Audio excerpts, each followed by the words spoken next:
Depression ఏం నా గిట్టి కొయ్యకోకుండా అట్లే పెట్టేసినావు. ఏది తమ్ముడు అదా? అందులో పిచ్చుకు కూడా ఉంది తమ్ముడు, అందుకనే వదిలేస్తా. అవునా? ఇది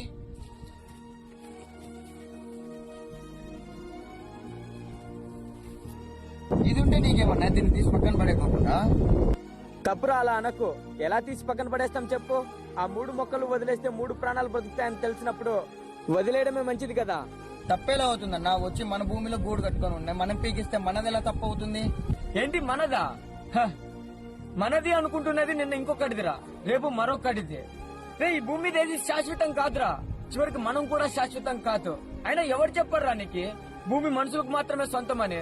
ఈ భూమి మీద బ్రతికే ప్రతి జీవికి సొంతమే, అదిగో ఆ పక్షులకు కూడా.